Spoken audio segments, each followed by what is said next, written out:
같이 보실 성경은 야고보서입니다. 야고보서 1장 22절부터 27절까지입니다.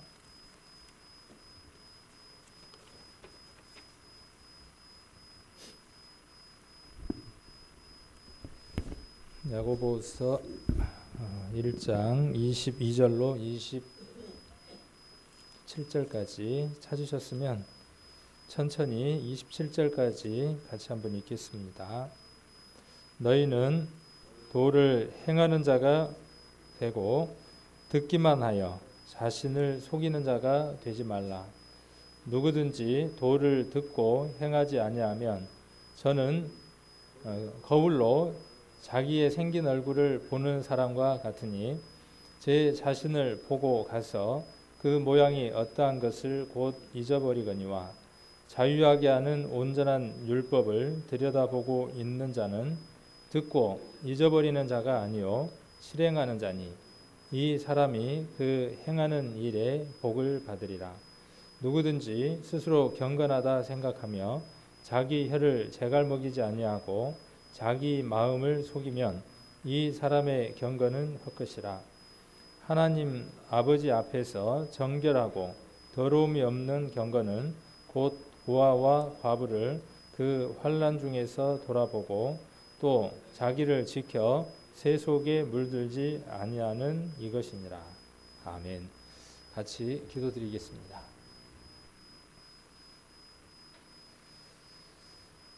영원한 불목 가운데에서 영원한 하나님의 저주의 심판을 받고 불과 유황 가운데에서 세세토록 슬피 울며 이를 갈아야 마땅한 인생들이었던 저희들, 하나님 말씀을 듣고 그 말씀 가운데에서 우리가 얼마나 하나님을 많이 떠나 있으며 죄된 삶을 살고 있는지를 발견하게 되어 하나님의 구원을 갈구하고 갈망하는 자가 되어 그 구원을 갈망하다가 하나님께서 저희들에게 베풀어 주시는 그 큰 사랑인 예수 그리스도를 만나서 그분께서 우리의 모든 허물과 죄악들을 이미 다 해결하셨음을 깨닫고 마음 가운데 그것을 믿는 자가 되어 이제 하나님 앞에 하나님의 자녀로 또 하나님의 신부된 삶을 살아나갈 수 있도록 저희들을 인쳐주시고 저희들을 하나님 나라의 귀한 기업으로 삼아주신 것 감사를 드립니다. 우리가 이렇게 남겨져 있는 또 시간들의 삶을 살아가는 것은 우리를 통해서 잃어져 버린 우리 주님께서 긍휼히 여기시고 또 간절히 찾는 그 잃어버린 양들을 구원하는 그 일들에 함께 동참하고 또 함께 사용되어지기 위해 저희들에게 남겨져 있는 시간들이 있는 줄로 압니다. 저희들 허송 세월을 보내지 않도록 인도해 주시고 이렇게 하나님께서 또 새로운 한 해를 허락해 주셨고 또 새로운 날들을 매일 허락해 주심에 그 시간들과 또 때를 따라서 정말 하나님의 나라의 복음의 말씀을 담대하게 전할 수 있는 저희들 될 수 있도록 은혜 더하여 주시기를 원합니다. 저희들은 쉬 잊어버리기 쉽고 또 쉬 망각하기 쉬운 생각하는 그러한 나약한 인생들입니다. 우리가 이렇게 때를 따라서 주일과 수요일, 금요일 이렇게 우리 성도들이 함께 모이는 것은 우리 성도들을 바라보며 또 힘을 얻고 또 서로 합력할 수 있는 또 기회들을 얻어서 더 많은 영혼들 구원함을 얻게 하고 구원함을 얻은 성도들이 이곳에서 하나님의 말씀들을 공급받게 하기 위해 이러한 시간들이 있는 줄로 압니다. 더 많이 이 시간을 또 소망할 수 있는 마음들 허락해 주시고 또 참석할 수 있는 마음들 허락해 주시기를 원합니다. 오늘도 이 자리에 함께한 귀한 성도님들의 심령들 붙들어 주셔서 또 함께 상고하는 이 말씀들이 마음 안에 새겨지기를 원하고 또 삶으로 드러날 수 있는 귀한 말씀들로 역사할 수 있도록 이 한 시간 붙들어 주시기를 원합니다. 한 시간 주님께 모든 것을 의탁하오며 우리를 사랑하시는 고마우신 예수님 이름 받들어 기도드립니다. 아멘. 1년은 365일 그리고 1년은 52주더라고요. 그러니까 52주가 지나면 한 해가 지나고 365일이 지나면 한 해가 지나는데 우리가 말씀을 듣는 시간이 수요일도 52번 정도가 지나갈 것이고 또 주일도 52번의 말씀에 듣는 시간들을 보내면 또 1년이 지나갑니다. 항상 그런 것 같아요. 엊그저께 모내기 한 것 같은데 벌써 추수고 추수한 것 같더니 벌써 겨울이고 좀 있으면 이렇게 추운데 봄이 올 텐데 그러면 또 봄이 오고 이렇게 금방 한 해가 가고 또 세월이 지나가는 것 같습니다. 우리가 이런 시간들 속에서 작은 것, 우리는 많은 것들을 바라고 많은 계획들을 세우는 것 같습니다. 근데 우리가 많은 것, 큰 것, 이것도 중요하겠지만 가장 작은 것, 그래서 내게 주어진 시간들 안에서 가장 이른 시간에 하나님의 말씀을 가까이 하는 것, 그리고 내게 주어진 그 직장이나 형편들 속에서 만나는 사람들에게 예수 그리스도를 전할 수 있는 기회를 삼고 또 입을 열어서 그러한 시간들을 갖고 있다면 그것이 어쩌면 하나님이 원하시는 가장 작은 것이면서 또 큰 일들을 하는 것이 아닌가 하는 생각을 해봅니다. 학생은 학생이라는 자리에서 그 본분을 다해야 할 겁니다. 제가 종종 그런 말씀을 드리지만 수학 시간에 내가 성경책을 봤습니다. 또 국어 시간에 제가 찬송가를 몇 페이지 읽어봤습니다. 이렇게 간증을 하는 걸 들을 때가 있습니다. 물론 그 열심이나 그 마음은 참 중요하지만 하나님께서 기뻐하실까? 수학 시간에 수학책 안에다가 성경책을 놓고 보았는데 좋을까? 저희가 그랬던 것 같아요. 제가 고등학교 때 구원을 받고 말씀을 많이 보고 싶고 가까이 하고 싶어서 또 그랬던 때들이 잠깐 있었던 기억들을 합니다. 정말 그 마음 가운데 순수함과 하나님을 가까이 하고자 하는 그 마음은 좋지만 그 시간에 그것을 봐야 할 것은 아닐 것 같아요. 만일 선생님에게, 수학 선생님에게 들켰다 그러면 뭐라고 이야기를 할까요? 수학 선생님이 복음을 막는 일들이 되지 않을까 하는 생각들을 해봅니다. 혹 직장에서 우리 성도님들이 직장에서 또 일들을 부지런히 하는데 그 일들을 부지런히 하다가 예를 들어서 성경책을 꺼내놓고 성경을 봤다. 물론 주어진 쉬는 시간이라면 관계가 없겠지만 업무가 이루어져야 되는데 그 시간 성경책을 꺼내놓고 성경을 보았다. 그리고 그렇게 보았던 것을 간증을 한다. 이것도 조금은 그런 것 같아요. 그래서 그 형편과 상황에 맞는 것들 안에서 해야 할 일들이 분명히 있는 것 같습니다. 그래서 우리가 충실하게 그 일들을 할 때에 학생은 친구들에게 복음을 전할 수 있는 그 기회들이 있을 것이고 또 쉬는 시간이라든지 아니면 만남들을 통해서 내 안에 있는 믿음에 대해서 이야기를 할 수 있고 간혹 우리 딸도 그런 것 같아요. 학교에서 친구들에게 복음을 전하냐? 우리 요림이 답이 뭐라고 오느냐 하면 친구 답이 아니라 우리 요림이 답이 뭐라고 답을 하냐 하면 아빠 우리 친구들 다 교회 다녀요. 아빠 지난번에 우리 집에 왔던 그 애는요. 아빠가 목사님이에요. 아니 내가 복음을 전하냐고 물어봤지 교회를 다니냐 주가부지가 뭐하냐를 물어보라고 한 건 아니잖아. 그렇게 이야기를 하는데 오해를 하는 것 같아요. 교회를 다 다닌다고 해서 또 어떤 조건을 갖췄다고 해서 모두 다 구원을 받았거나 복음을 깨달았다고 말할 수는 없죠. 우리 교회도 마찬가지일 겁니다. 오늘 이 시간에 함께 이렇게 예배를 드리고 있지만 혹 믿음에서 떨어져 있는 사람이 있을 수도 있습니다. 그리고 또 혹 가족들 가운데 그런 사람들도 있을 수 있습니다. 그래서 복음을 전한다는 것은 그런 어떤 목적들을 갖고 있고 이유들을 가지고 있는 것 같습니다. 그래서 그 일들을 하라고 우리에게 직장도 그 다음에 학교의 생활의 시간도 모든 시간들이 우리에게 지금 담겨져 있습니다. 그 일을 가장 많이 하고 열심히 한 사람은 오히려 하나님이 일찍 불러가시는 것 같아요. 이러니까 이제 걱정이 돼서 복음을 좀 안 전해야 되겠구나. 왜?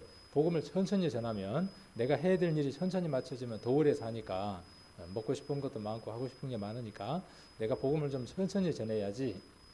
그런 마음으로 복음을 또 안 전할 수도 있을 것 같아요. 이 세상 가만 한번 생각을 해보면요. 살아봐야 너무 회의론적인 것 같아요. 살아봐야 재밌는 날이 얼마나 있을 것 같아요. 전도 집회 때도 종종 그런 얘기를 하지만 더 이상 우리가 만났던 그 예수님 외에는요. 더 이상 크고 기쁘고 행복할 재미가 있을 어떤 조건들이 없는 것 같아요. 세상 사람들은 자기가 지금 갖고 있는 그 재미보다 좀 더 나은 재미를 갖기 위해서 높은 강도의 것들을 찾아다닙니다. 맛도 마찬가지고 즐기는 것들도 마찬가지고 모든 것들이 다 마찬가지입니다. 우리는 누구를 만나느냐 하면 시편에 나와 있는 말씀처럼 극락의 하나님을 만났습니다. 기쁨의 끝이 되시는 하나님을 만난 사람들입니다. 세상에 그 어떤 것이 기쁘다고 해도 우리가 만났던 그 하나님만큼 큰 기쁨을 줄 수는 없습니다. 답은 이미 나와 있습니다. 그래서 우리가 정말 우리의 생애를 주님을 위해서 열정적으로 드리다가 누구처럼 정말 다른 사람의 5배, 10배 일을 하고 일찍 에녹처럼 또 누구처럼 그렇게 주님을 맞이할 수 있다면 그것도 멋있는 삶이 아닐까. 사람들의 보기에는 어쩌면 그 모습이 장수하고 건강하게 살고 하는 것이 복을 받은 것처럼 생각이 들겠지만 하나님 편에서 본다 그러면 이렇게 죄악에 관영해가는 이 세상에서 답답한 마음으로 불편한 마음으로 오래 사는 것보다는 멋지게 화려하게 정말 하나님 앞에 열정적으로 그렇게 복음을 전하다가 하나님이 먼저 데려가시는 그 부르심을 받는 것도 아름다운 모습이 아닌가 하는 그런 생각들도 한번 해봅니다. 자, 오늘 야고보서에 나와 있는 이 말씀들을 보면 또 그런 것들을 더 한번 생각해 볼 수 있는 말씀인 것 같습니다. 우리가 같이 쭉 말씀을 함께 봉독을 했는데 여기에다가 주제를 정한다면 혹시 가장 핵심이 되는 성경 구절을 찾는다면 어디를 찾을 수 있을까요? 성경은 참 재밌더라고요. 이렇게 한 구절 아니면 한 단락 또 상고하고자 하는 말씀들을 쭉 놓고 오랫동안 이렇게 말씀을 상고를 하다 보면 그것들이 보이는 것 같아요. 어떤 구조나 그 다음에 말하고자 하는 것들을 쉽게 이렇게 파악을 할 수 있게 되는 것 같습니다. 지금 야고보서는 1장 22절부터 27절에는 무슨 얘기를 지금 하고 싶은 거냐 하면 22절의 얘기를 하고 싶어서 뒤에 반복되는 내용들을 계속 이야기를 합니다. 우리도 그렇잖아요. 중요한 얘기가 있으면 자녀들에게 특히 아버지가 딸이나 또 제가 우리 딸한테 이야기할 때 보면요. 이게 중요하다고 생각을 하니까 뭘 하냐 하면 한 얘기를 또 하고 한 얘기를 또 하고 한 얘기를 또 하게 되더라고요. 그러니까 딸 입장에서는 뭐라 그러겠어요? 우리 아빠는 말이 길어. 우리 아빠는 잔소리가 많아.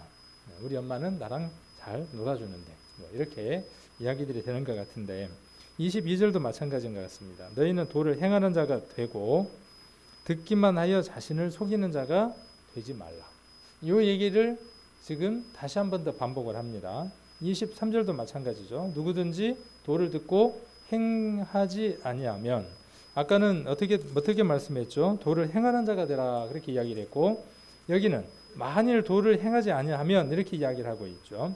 그래서 행하지 않는 사람은 어떤 사람과 같냐 하면 라고 하면서 예를 들어서 이야기를 하면서 그는 거울로 자기의 생긴 얼굴을 보는 사람과 같으니 제 자신을 보고 가서 그 모양이 어떠한 것을 곧 잊어버리거니와 25절도 같은 내용이 반복됩니다. 자유하게 하는 온전한 율법을 들여다보고 있는 자는 아까 누구든지 도를 듣고 이 말씀과 아까 또 22절에 나와 있는 것처럼 너희는 도를 행하는 자 같은 맥락에서 계속 이야기를 하고 있습니다. 그래서 율법을 들여다보고 있는 자는 듣고 잊어버린 자가 아니요 실행하는 자니 이 사람이 그 행하는 일에 복을 받으리라. 그래서 반복이 되고 있습니다. 그리고 26절과 27절에서는 이제 엑서사이즈 예를 들어서 이야기를 하고 있습니다. 그래서 여기에서 22절로부터 27절에서 이 야고보가 이야기하고자 하는 가장 핵심이 되는 내용이 있다면 뭔 얘기를 할 수 있겠습니까? 오늘 제가 여러분들에게 말씀을 나누고 교제하려고 하고 또 우리가 설교자들이 설교를 하려고 하는 가장 큰 목적 그리고 성경이 기록되어 있는 가장 큰 목적 또 어쩌면 여기에 있을 수 있겠다라는 생각을 합니다. 먼저는 구원을 받는 것이고요. 그리고 구원을 받은 사람이 어떻게 사는 것에 대해서 기록하고 있는 것이 성경이기도 합니다. 그래서 27절에 마지막에 나와 있는 말씀이 어쩌면 야고보가 구원받은 성도들에게 하고 싶은 요지일 겁니다. 하나님께서도 구원받은 우리들에게 하고 싶어하는 요지가 거기에 있고 또 우리도 마찬가지입니다. 믿음 안에서 우리가 신앙생활을 해나가고 교회 가운데에서 우리 성도님들과 함께 교제하는 우리들의 마음들이 또 설교자의 마음들이 또 이 말씀을 보는 우리들이 무엇을 하고자 하는 것이냐 하면 여기 기록되어 있는 것처럼 자기를 지켜 새 속에 물들지 아니하는 이것이다 이렇게 말하고 있습니다. 그래서 구원받은 우리에게 가장 큰 숙제, 구원받은 우리가 하나님 앞에서 주님 오실 때까지 해야 하는 것이 무엇이냐 하면 27절에 기록되어 있는 것처럼 자기를 지켜 새 속에 물들지 않는 것이라는 겁니다. 그러니까 이게 좀 뭐라 그럴까요? 관점이 조금 그런 것 같아요. 자, 그래서 자기를 지켜 새 속에 물들지 않는 것이다. 그렇게 이야기하니까 우리들 마음 가운데 이제 어떤 말씀들이 생각이 나느냐 하면 내가 거룩하니 너희도 거룩하라는 하나님의 말씀들이 생각이 날 겁니다. 그래서 이 말씀들을 들으면 또 이런 말씀들 우리가 보게 되고 듣게 되면 우리는 어디에다가 관점과 초점을 맞추느냐 하면 그러면 내가 어떻게 깨끗하게 살 것인가? 내가 그러면 어떻게 정결하게 살 것인가? 그리고 내가 어떻게 죄를 범하지 않고 살 것인가? 여기에다가 관점과 목적을 맞추더라는 겁니다.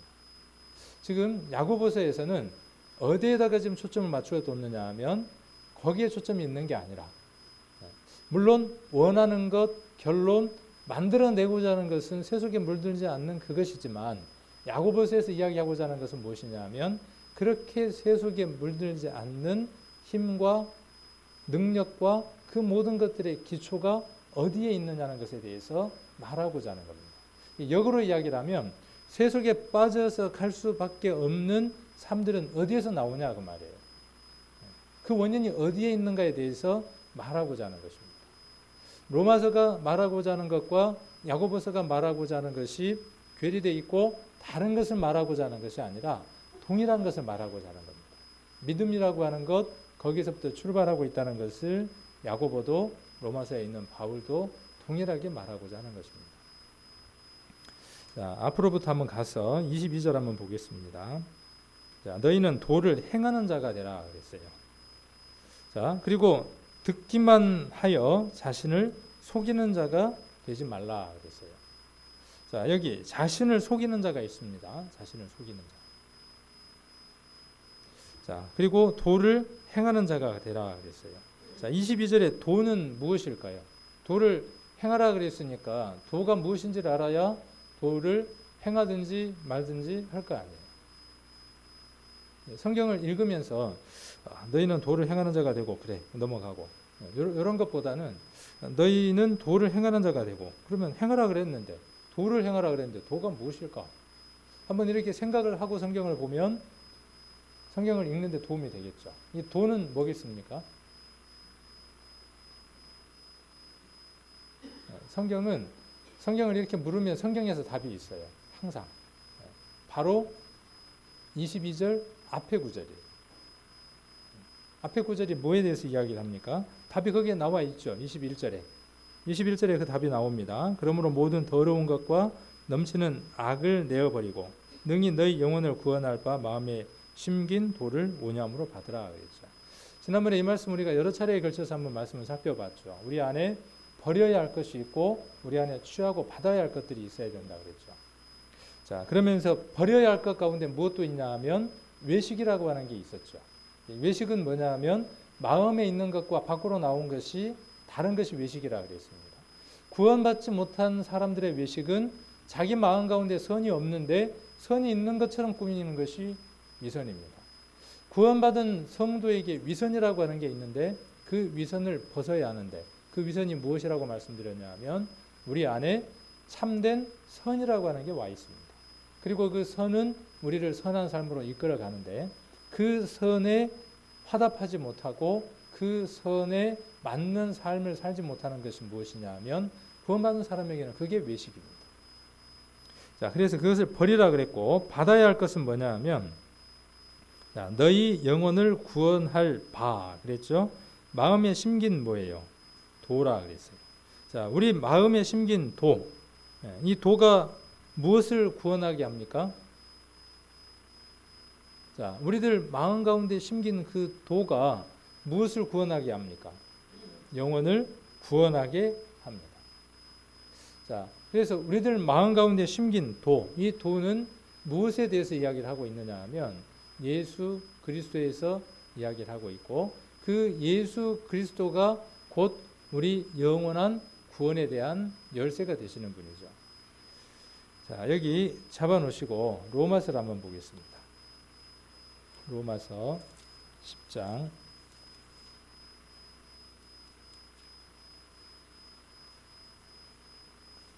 로마서 10장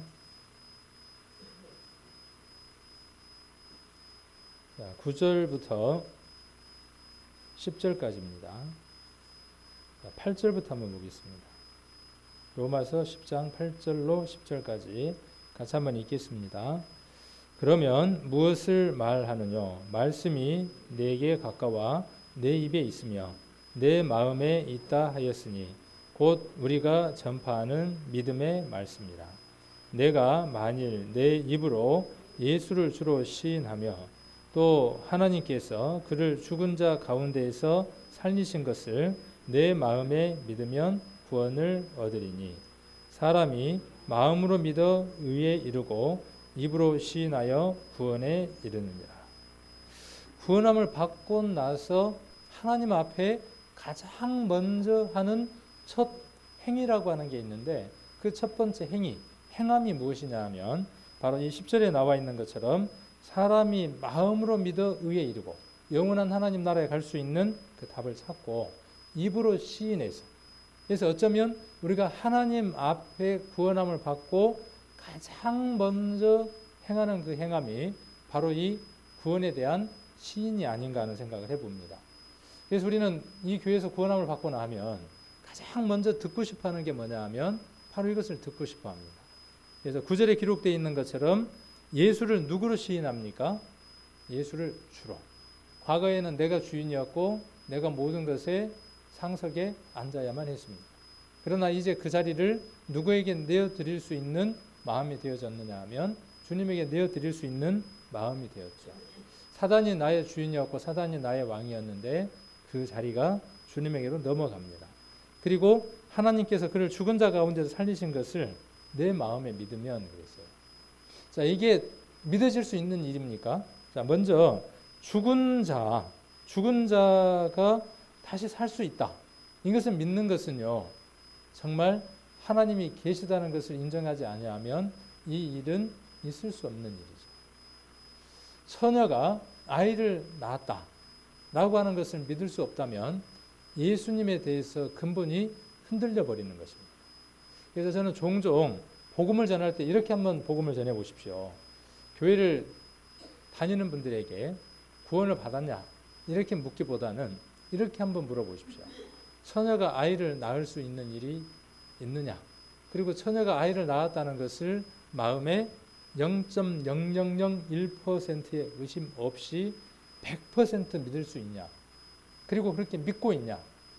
이렇게 물었을 때에 처녀가 어떻게 아이를 낳는다냐?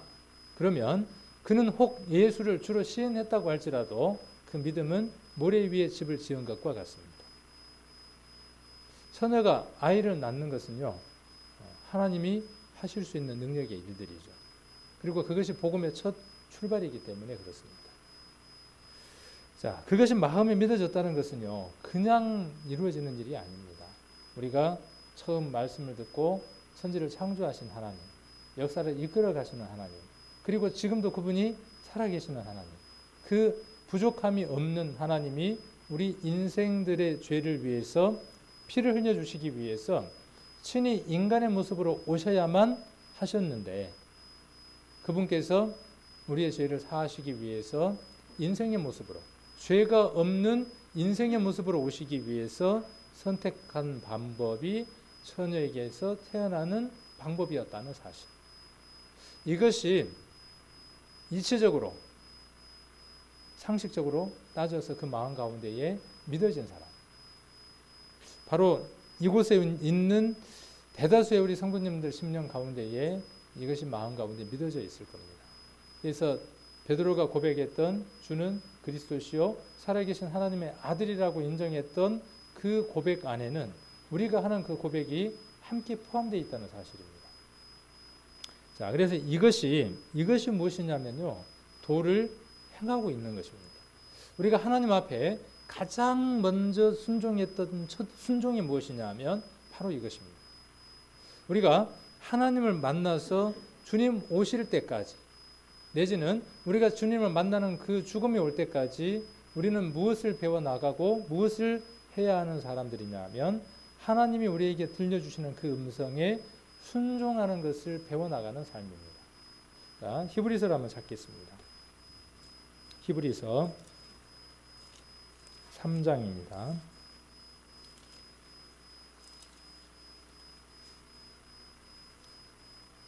히브리서 3장 7절.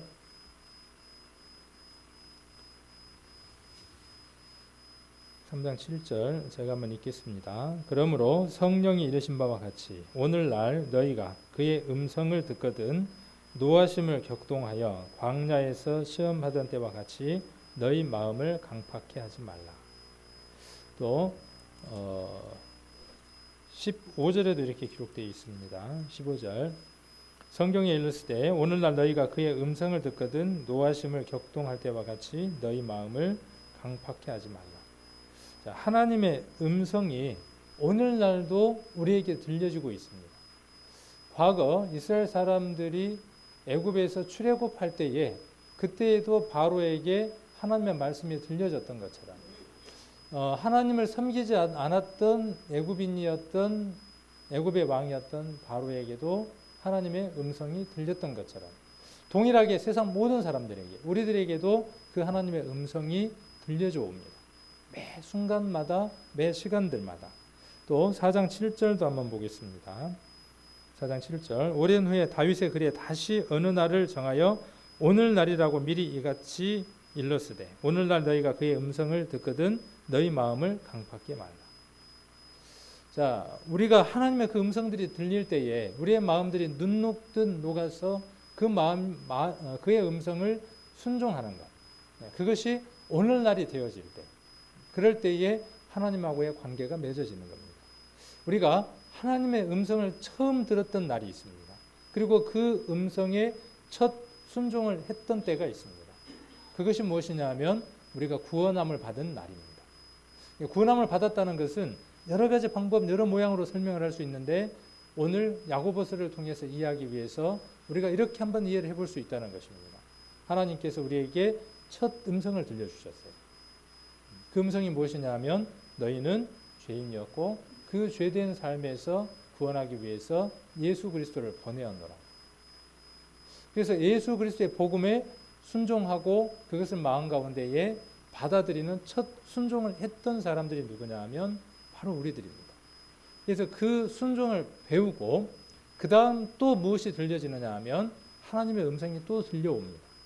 이스라엘 사람들이 애굽에서부터 출발해서 가나안 땅 갈 때까지 그리고 그 이후의 삶들 가운데에 계속 하나님의 음성들이 들려졌고 이스라엘 백성들은 때로는 순종하기도 하고 때로는 거절했던 것처럼 순종과 불순종을 반복했던 것처럼 우리들의 삶들도 마찬가지라는 겁니다.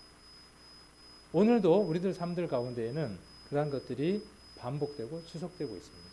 저 세상 사람들에게도 구원함을 받지 못한 세상 사람들에게도 여전히 그들에게 하나님의 음성이 지금도 들려지고 있습니다. 그들이 가장 먼저 순종해야 할 음성은 무엇일까요? 세상 사람들이 가장 먼저 순종해야 될 음성이 뭐겠어요? 내가 너희에게 복 주기를 원한다. 내가 너희의 모든 죄를 예수 그리스도의 피로 말미암아 사하여 놨다는 그 음성을 하나님께서 가장 먼저 순종하기를 원하시겠죠. 그리고 그 다음 우리와 같은 삶들을 하나님께서 살기를 원할 겁니다. 아까 야고보서 2장으로 다시 돌아가서 1장으로 돌아가서 야고보서 1장 22절입니다. 그래서 너희가 도를 행하는 자가 되고 듣기만 하여 자신을 속이는 자가 되지 말라. 그래서 그것을 마음 안에 이렇게 들려졌으면 그 들려진 말씀의 마음 가운데에 받아들이고 아까 로마서 10장에서 우리가 읽었던 것처럼 마음으로 믿고 그렇죠? 그 다음 무엇이에요? 입으로 시인하는 그 행함이 반복되는 삶들을 야고보는 원하고 있습니다. 우리는 가장 작은 것, 가장 첫 번째 것을 경험했습니다. 근데 다들 우리는 어떻게 생각하느냐 하면, 우리는 아니지만 많은 사람들은 어떻게 생각하느냐 하면, 첫 음성을 듣고 순종했던 것이 모든 것의 처음과 끝인 줄로 압니다. 그것이 완성인 줄로 압니다. 그때 받은 구원이 모든 것이 다 끝나버린 걸로 압니다. 그러나 그렇지 않다는 것입니다. 그 출발로부터 음성은 계속 우리들 삶들 가운데 들려오는 겁니다. 우리가 그 복음에 순종했던 것처럼 그 음성을 듣고 마음 가운데 받아들이고 믿고 그 다음 입으로 시인해서 그 첫 행함을 했던 것처럼 이제 우리의 삶들 가운데 그러한 과정들이 반복되기를 원하시는 겁니다. 22절에 누구든지 도를 듣고 행치 아니하면, 자, 그 말씀을 듣고 행치 아니하면 이제 비유를 들어서 이야기를 합니다. 그는 거울로 자기의 생긴 얼굴을 보는 사람과 같으니. 자, 거울을 봤어요. 그런데 어떤 사람은 거울을 보고 어떻게 합니까?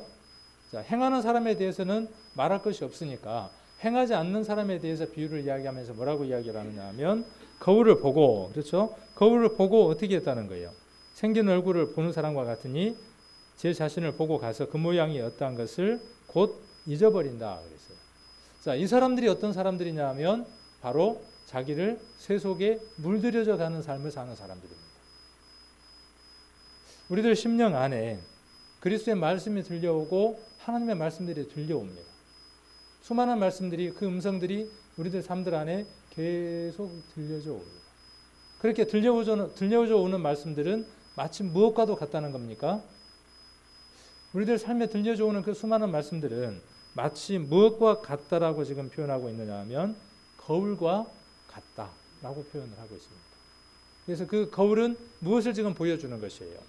그 거울은, 말씀은, 그 음성은 지금 우리들에게 무엇을 알려주는 것과 같습니까? 우리가 처해져 있는 현재 위치와 우리의 모습들에 대해서 설명해 주고 있는 것이죠. 로마서에 그런 말씀이 있죠. 로마서 한번 찾아볼까요? 로마서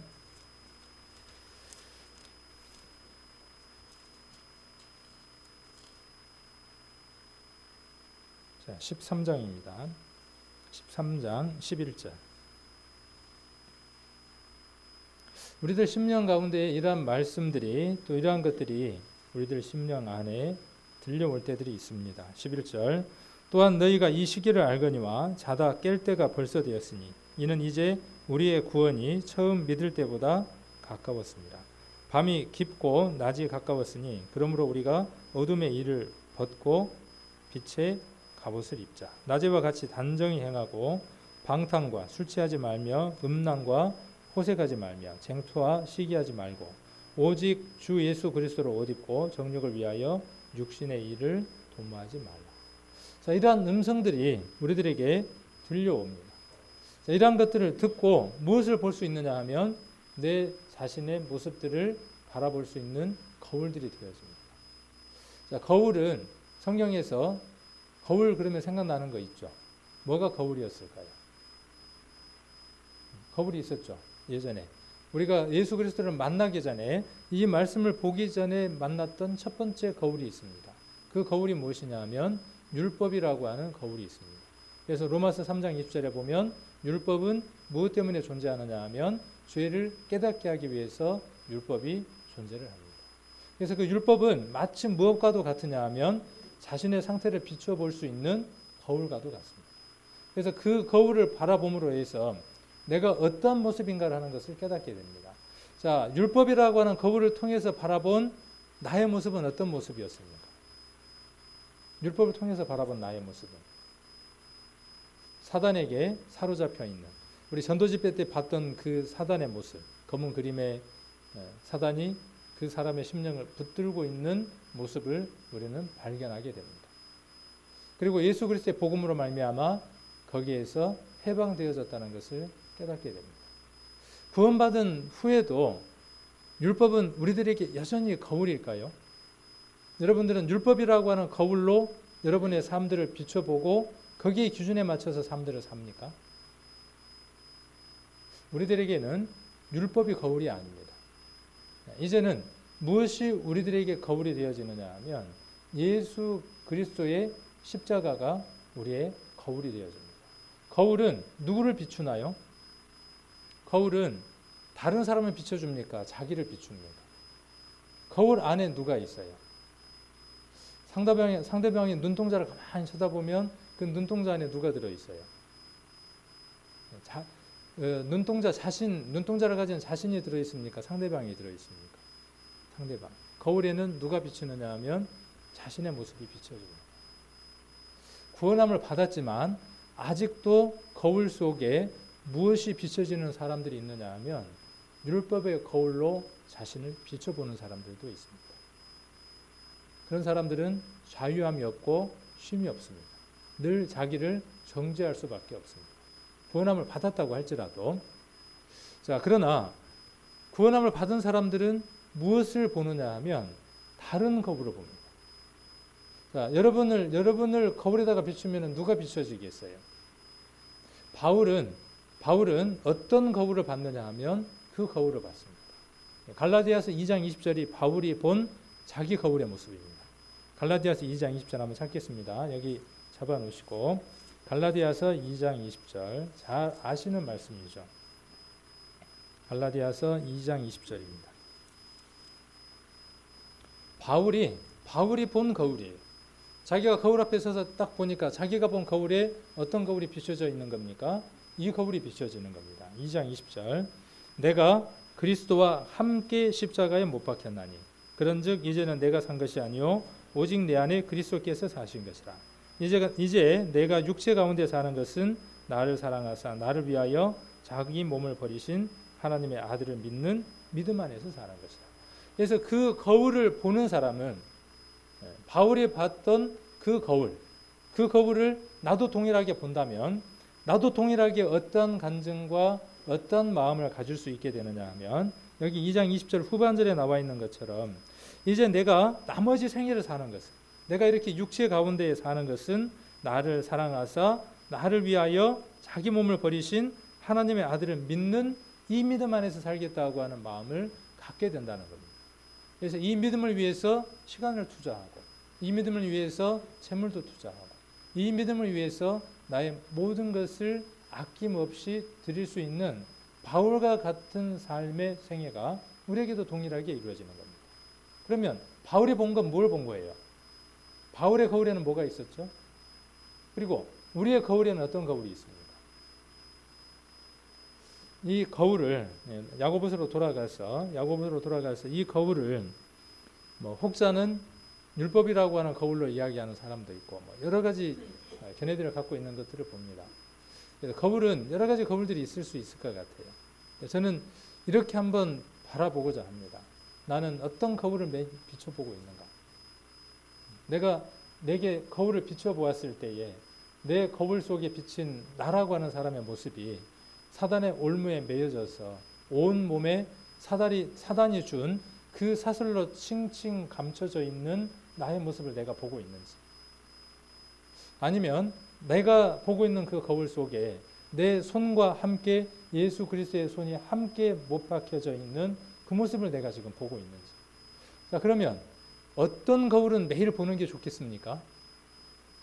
이 거울은 매일 봐야 되겠죠. 십자가에 못 박혀 있는 바울이 보았던 그 거울은 매일 봐야 하겠죠. 그러나 어떤 거울은 빨리 깨서 없애버려야 되겠어요. 사단에게 매여져 있는 그 거울은 빨리 깨서 버려버려야 하겠죠. 김제에 갔더니 제가 그 설교도 한번 했었죠. 설교 시간에 내 쏜다 그러더라고요. 내 쏜다 그렇게 표현하더라고요. 내 쏴버려야 된다 그러더라고요. 그 말이 뭐냐 하면 필요 없는 것들 싹 묶어가고 갖다 버려야 된다 그 말은 내 쏴버려야 된다 그렇게 표현을 하더라고요. 갖다가 버려야 할 것들이죠. 자, 그래서 우리는 그 말씀들을 통해서 여러 가지 것들을 통해서 우리는 무엇을 보게 되느냐 하면 거울로 우리의 모습들을 들여다봅니다. 25절에 자유하게 하는 온전한 율법을 들여다보고 있는 자는. 자, 아까 똑같은 거울이 있겠죠. 율법이라고 하는 그 거울이 있겠고, 그 다음 25절에 또 다른 거울 하나가 있습니다. 한 거울, 24절에 제 자신을 보고 가서 그 모양이 어떠한 것을 결국 잊어버리는 그 거울. 그 다음에 23절에 나와 있는 거울로 자기의 생긴 얼굴을 보는 사람. 자, 그래서 우리가 거울을 보는데 어떤 거울을 보냐는 것이죠. 율법의 거울을 볼 것인가. 죄를 깨닫는 것 정말 필요하죠. 매일 우리가 죄를 깨달아야 하죠. 그러나 그것보다 더 중요한 것은 뭐냐 하면 25절에 기록되어 있는 것처럼 자유하게 하는 온전한 율법이 있다는 사실입니다. 나는 여전히 삶을 살아가면서 죄 가운데 놓일 수밖에 없고 많은 유혹 가운데 놓일 수밖에 없지만 그러함에도 불구하고 나는 이 모든 것들을 이겨낼 만한 자신도 능력도 경건하고 깨끗하게 거룩하게 살 만한 아무런 능력도 조건도 없는 자이지만 그러나 그리스도께서 나와 함께 십자가에 못 박혀 주셨다고 하는 그 거울을 온전하게 들여다볼 수만 있다면, 그렇게 들여다볼 수 있다면 어떤 사람이 된다는 것이냐 하면 야고보서는 행하는 사람이 된다는 겁니다. 야고보서는 그 믿음은 반드시 무엇을 만들어낸다는 것이냐 하면 행함을 만들어낸다는 것입니다. 그래서 행함이 없다면 이 믿음 자체가 문제가 있는 것이다 그 말이에요. 열심히 행하면 믿음이 온다는 말이 아니라, 그걸 강조하고 싶은 게 아니라, 행함이 없다면 우리의 삶들 가운데에 그리스도인으로서 마땅한 행함들이 있는데 그 행함들의 모습들이, 열매들이 없다면 뿌리나 근본이 잘못되어 있다는 거예요. 그래서 무엇을 돌아보라는 것이죠? 믿음을, 온전한 거울을 들여다보라는 겁니다. 자, 26절에 누구든지 스스로 경건하다 하며 누구든지 스스로 경건하다 생각하며 자기를 제갈먹이지 아니하고 자기 마음을 속이면 이 사람의 경건은 헛것이라. 그러면서 27절에 하나님이 원하시는 경건이 있다는 거예요. 예수 그리스도를 영접하고 하나님을 영접하게 되면 그 사람에게서는 무엇이 나오느냐 하면 경건한 모습들이 나옵니다. 경건한 삶들을 살게 됩니다. 여기 잡으시고 디모데 전서를 한번 보겠습니다. 디모데 전서 4장 8절, 4장 7절 8절 한번 보겠습니다. 디모데 전서 4장 7절 8절. 자, 망령되고 허탄한 신화를 버리고 오직 경건에 이르기를 연습하라. 육체의 연습은 약간의 유익이 있으나 경건은 범사에 유익하니 금생과 내생에 약속이 있느니라. 그래서 경건이라고 하는 것은 정말 유익한 것이다, 그리스도인들에게 있어서. 그런데 세상 사람들이 말하는 경건과 성경이 말하고자 하는 경건에는 많은 차이들이 있습니다. 세상 사람들이 말하는 경건은 어디로부터 오는 것이냐 하면 밖에서부터 안으로 오는 것들입니다. 그래서 도덕이나 관습이나 체면이나 여러 가지 것들로 거룩하고 괜찮은 모습으로 꾸며가는 것이 그들의 경건이라면, 우리가 이야기하는 성경적인 경건은 무엇이냐 하면 우리 안에 예수 그리스도가 오셨다는 것을 인정하고 예수 그리스도가, 우리가 품은 예수 그리스도가 밖으로 드러나는 모습을 보이는 것이 경건입니다. 그래서 이것은 세상의 것들과 분명히 다른 것입니다. 디모데 후서도 한번 보겠습니다. 디모데 후서 3장 5절. 자, 디모데 후서 3장 1절부터는 말세에 나타날 징조들을 쭉 이야기를 하고 있습니다. 이 말세 징조에 나타날 이 모든 내용들이 구원함을 받지 않는 저 세상 사람들에게 이야기하는 말씀이 아니라 구원함을 받은 교회 안에 있는 사람들에게 하신 말씀이라는 것입니다. 디모데후서 3장 1절부터 보면 그런 말씀들이 쭉 나옵니다. 4절부터 한번 보시면 배반하여 팔며 조급하며 자고하며 쾌락을 사랑하기를 하나님 사랑하는 것보다 더하며. 그러니까 이들은 구원함을 받지 않는 사람이 아니라 구원함을 받은 사람들 가운데에 마지막 말세가 되면 쾌락, 교회 오는 것보다 뭐가 더 좋아요? 낚시 가는 게 좋고, 성경 보는 것보다는 뭐 하는 게 좋고요? TV 보는 게 좋고, 성경 말씀에 취해 있는 것보다는 술에 취해 있는 게 좋고, 담배 연기를 한 모금 마시면서 인생에 있었던 무게를 확 풀어버리는 그 쾌락에 빠져 있는 사람들. 자, 그것으로 말미암아 모든 문제를 해결하려고 하는 마지막 시대의 신앙을 가진 사람들에 대해서 말하고 있기도 합니다. 5절에 보면 5절에 보면은 경건의 모양은 있으나 경건의 능력은 부인하는 자니 이 같은 자들에게서 내가 돌아서라. 경건이 무엇인지, 어디에서 나오는지 모든 것들을 알고 있는 그 사람들, 그러나 그들에게서 무엇을 찾아보기는 어려워요. 그러한 삶의 결과들, 모습들을 찾아보기 힘든 사람들, 경건의 능력이 그들 안에 역사하지 못하는 사람들, 어쩌면 마지막 시대의 교회 안에 있을 사람들의 모습에 대해서 말하고 있는 건지도 모릅니다. 야고보서가 말하고자 하는 것들도 거기에 대해서 이야기를 하고자 하는 것입니다. 구원함을 받았지만 그들에게서 하나님이 원하는 열매가 맺히지 않는 사람들. 그러면 정말 하나님이 원하는 경건은 무엇일까요? 머릿속에서 뭐가 또 이렇게 막 계산이 돼요? 앞으로 이제 교회 올 때는 옷도 단정하게 입고 올라올 때는 조용조용 올라와서 기도도 탁 하고, 야, 이게 경건인가 보다. 사단은 여전히 우리에게 그렇게 속입니다. 그게 하나님 원하는 경건이야. 그게 하나님 원하는 거룩함이야. 그게 하나님이 원하는 것들이야. 근데 여기 답이 나와 있죠. 하나님 원하는 경건이 뭐예요? 자, 역설적으로 우리가 세속에 물들지 않으려면 어떻게 하면 세속에 물들지 않을 수 있을까요? 내가 물들지 않으려면 최선의 방법은 뭐예요? 내가 물들지 않으려면요, 최선의 방법은 내가 물을 들이는 방법밖에 없어요. 우리는요, 구원받은 성도들은 죽느냐 사느냐의 문제에 있고요. 우리가 누군가를 복음을 전하지 않거나 그렇게 하면 우리는 어떻게 될 수밖에 없냐 하면 물들 수밖에 없고 죽을 수밖에 없습니다. 우리가 가진 색깔을 잃어버리면, 색깔이 점점 옅어져 가면요, 우리는 어떻게 되어질 수밖에 없느냐 하면 물들 수밖에 없습니다. 우리가 색 가운데에서 어떤 색이 가장 때가 타기 쉽죠? 어떤 색이? 흰색. 그렇잖아요. 흰색은 조금만 움직여도 더러운 것들이 묻기 마련이죠. 우리가 어떤 색이 되어져 있어야 물들지 않을까요? 이제 그 색을 이야기하니까 또 이제 뭐 세마포 이런 것도 생각하면 안 돼요. 또 흰색 이야기하니까 흰색 세마포 또 이야기해서 우리가 세마포를 입어야 되는가 보다. 그건 이제 다른 맥락에서의 것이고.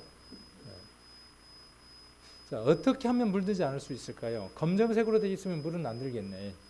다른 사람 물을 들일 수 있겠네. 근데 색이 너무 또 부정적인 색이네. 어떤 색이면 좋겠어요? 검붉은색. 빨간색이면 어떻게 할 수 있겠죠? 분필 보면은, 빨간색 분필 보면은 밖에 분들이 나와 있잖아요. 그래서 스치거나 그러면 빨간색 칠들이 묻는 것처럼 우리가 물들지 않는 방법은요, 오로지 하나입니다. 물을 드릴 수 있도록 우리가 더 진해지는 것입니다. 지난번에 제가 리셋이라는 얘기를 했지만, 초기화라는 얘기를 했지만, 그것은 무엇을 뜻하느냐 하면요, 우리가 원래의 색을 다시 회복하는 것입니다. 우리가 세상에 살다 보면 세상의 색깔로 우리의 색깔들이 점점 옅어져 갑니다. 흐려져만 갑니다. 무엇을 하지 않으면 우리의 색깔은 점점 옅어져 가느냐 하면요, 여기 27절에 그 답입니다. 그래서 이것을 행하라는 겁니다. 이것을 행하지 않는 사람은 구원함을 받지 않는 사람이다라고 야고보는 말하고 싶어 합니다. 저도 이렇게 말씀을 드리고 싶어요. 오늘 이 말씀을 빌어서 뭐라고 말씀을 드리고 싶으냐 하면, 복음을 전할 마음이 마음 가운데에 없는 사람은 구원함을 받지 않은 사람이라고 저도 말하고 싶습니다.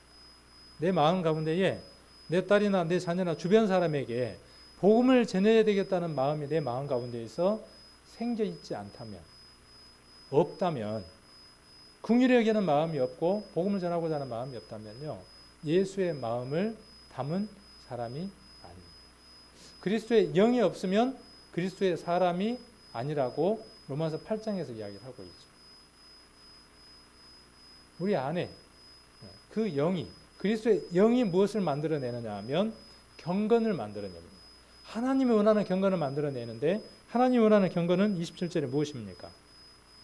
자, 하나님 아버지 앞에서 경건하고 더러움이 없는 하나님 아버지 앞에서 정결하고 더러움이 없는 경건은 곧 고아와 과부를 그 환난 중에서 돌아보고 그랬어요. 자, 여기 보니까 뭘 돌아보는 겁니까? 누구누구를? 고아와 누구예요? 과부예요. 고아는 뭐예요? 고아는 누가 없어요? 고아는 아버지와 어머니가 없어요. 아버지가 없어도 고아라고 안 하죠. 어느 한쪽만 없어도 고아라고 안 하잖아요. 둘 다 없어야 뭐라고 이야기를 해요? 고아라고 이야기를 하죠. 특히 아버지가 없거나 그러면 고아라고 이야기를 합니다. 저 세상의 사람들은요, 아버지도 없고 무엇도 없어요. 어머니도 없어요.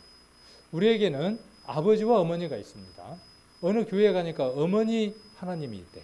성경에는 어머니 하나님 없습니다. 괴상한 걸 보고 어머니 하나님이 있다.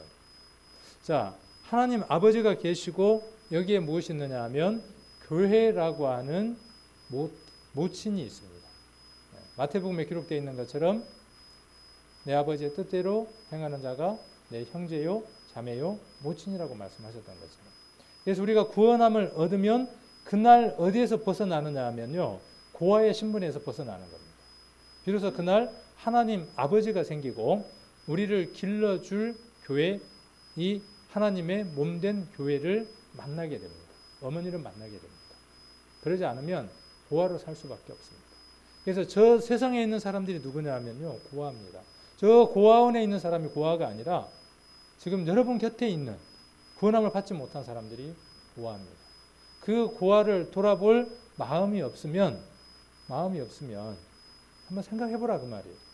과부는 뭐죠? 과부는 똑같은 개념이에요. 과부는 뭐가 없는 거예요? 과부는 남편이 없는 거예요. 우리가 남편 없이 살았잖아요. 실은 남편이 있었죠. 누구처럼요? 우물가에 있었던 그 여인처럼 남편이 많이 있었죠. 사마리아 여인처럼.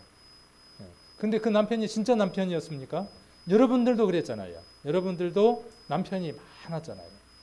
그러나 나중에 알고 보니까 그 남편이 아니라는 걸 알게 됐죠. 우리에게 참 남편 대신 예수님이 계시다는 것을 알았죠. 우리가 그의 신부가 되어져서 영원한 삶을 산다는 사실을 깨닫게 됐습니다. 과부들 얼마나 불쌍해요. 고아가 얼마나 불쌍합니다. 그러나 저 세상의 과부와 저 세상의 고아가 불쌍한 것이 아니라 누가 불쌍하다는 사실입니까? 하나님을 만나지 못한 그들이 불쌍하다는 사실입니다.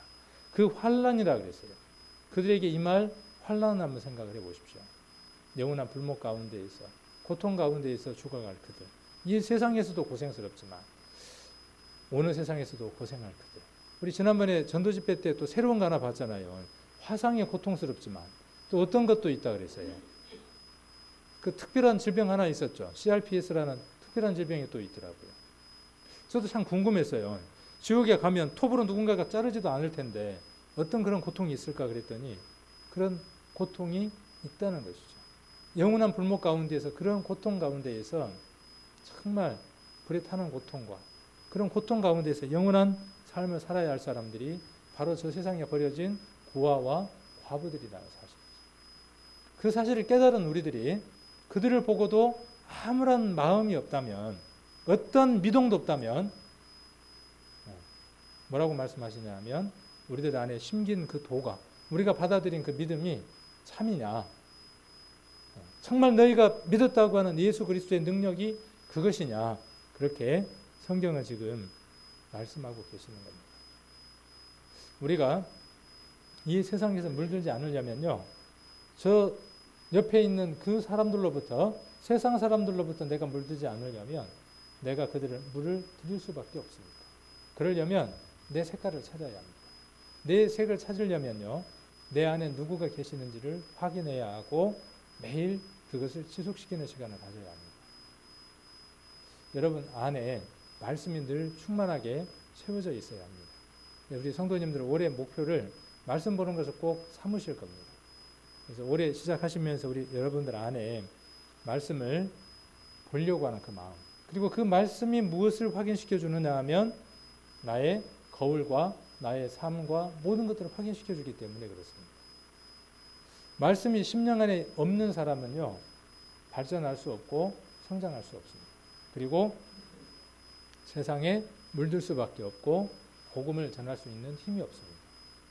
전도 집회를 자주 갖고 전도 집회를 계속 하려고 하는 목적도 어디에 있느냐 하면 그 말씀들이 우리 안에 있어야 긍휼히 여기는 마음과 복음을 전하고자 하는 마음이 우리들 안에 생겨나기 때문에 그렇습니다. 생활 집회 많이 들어도요, 복음 전할 마음이 샘솟지는 않더라고요. 많은 프로그램을 하고 여러 가지 것들을 해봤지만 그때는 잠깐 행복하고 즐거워요. 그러나 전도 집회를 들으면 우리들 10년 가운데 어떤 마음이 다시 회복이 되느냐 하면 리셋되면서 내 색이 어떤 색인지 다시 확인이 되면서 복음을 전할 힘들을 회복하게 되는 것을 봅니다. 우리 성도님들 올해 첫 출발을 그 빨간색의 복음의 말씀을 듣고 출발했습니다. 이제 나머지 모든 시간들도 그 색깔이 분명하게 우리 삶들 가운데에 또 확인하는 그런 삶들을 사시고 오늘 21절에 기록되어 있는 것처럼 고아와 과부를 그 환난 가운데서 돌아볼 수 있는 마음, 그리고 또 자기를 지켜 쇠 속에 물들려고 하지 않는 이 마음이 그리스도인의 정상적인 마음이라는 것, 가장 중요한 마음이라는 것을 우리 성도님들이 다시 한 번 더 생각하고 다짐하고 회복하는 그런 시간들이 되셔서 복음을 전하려고 하는 마음, 내가 올해에는 내가 누구에게 말씀을 전할까, 그리고 올해는 내가 말씀을 얼마나 가까이 할까 하는 것을 목표로 삼아서 올 한 해가 끝났을 때에는 여러분 옆에 1+1 아시죠? 저기 홈플러스에 가면은 꼭 하나 묶여 있잖아요. 하나 사면 하나 더 주는 거. 그래서 우리가 하나님 앞에 1+1이 되어져서 우리 옆에 또 한 사람이 앉혀져서 또 그 한 사람이 다시 1+1이 되는 이러한 일들이 올해 안에 많이 있을 수 있도록 성도님들 마음 가운데에 이것은 다짐으로 되는 것이 아니라 무엇을 회복해야 되는 것이냐 하면 야고보서가 말하고 있는 것처럼 우리 안에 예수 그리스도를 회복해야만 되는 일이라는 것. 이것을 우리 성도님 안에 회복하기를 원하는 마음에서 오늘 야고보서를 다시 살펴보는 시간을 가졌습니다. 같이 기도드리겠습니다. 주님, 우리에게 행함이 뒤따라야 하는 것들을 봅니다. 하나님이 거룩하신 것처럼 거룩한 삶을 살아야 하는 것을 봅니다. 그러나 우리는 행함과 거룩함이라는 이 단어 속에 내가 해야 하는 행함과 내가 꾸려나가려고 하는 거룩함들을 생각하기도 합니다. 그러나 오늘 말씀들을 살펴보면 우리에게 예수 그리스도라고 하는 그분이 우리들 심령 안에 가득 채워져 있고 그분으로 말미암는 삶을 살아간다면 우리들 삶들 가운데에는 그리스도께서 우리에게 말씀하신 그 음성에 따라서 행하는 행함이 반드시 나타나고 또한 그 나타남들이 오늘 말씀에 기록되어 있는 것처럼 쇠 속에 물들지 아니하고 예수 그리스도의 붉은색으로 온전하게 지켜지는 삶을 살아갈 것이라고 야고보가 말한 교훈들을 저희들 삶들 가운데에 다시 한번 받아봅니다. 우리가 그 어떤 것으로도 우리의 죄를 깨끗하게 할 수 없고 그 어떤 것으로도 우리의 행함을 온전하게 할 수 없는 것들을 봅니다. 우리를 비우고 우리를 내어드려서 우리 안에 좌정하시고 우리를 이끌어 가시고 우리를 통제하시고 우리를 주관해 주시는 그분의 능력들로 우리들 삶들 가운데에 온전한 행함과 또 온전한 거룩함들이 나타날 수 있도록 인도해 주셔서 주변에 이뤄져 버린 영혼들에게 우리가 가진 예수 그리스도를 함께 공유하고 함께 기뻐할 수 있는 능력이 되는 저희들이 되게 도와주시기를 원합니다. 하나님 아버지께서 기뻐하시는 경건, 하나님께서 원하시는 경건은 고아와 과부를 환난 가운데서 돌아보고 저 속에 물들지 않는 것이라고 했던 이 야고보의 말씀이 우리들 심령 안에 꼭 기억되어질 수 있도록 주님께서 역사해 주시기를 원하며 우리를 죄악 가운데서 구원해 주신 고마우신 예수님 이름 받들어 기도드립니다. 아멘.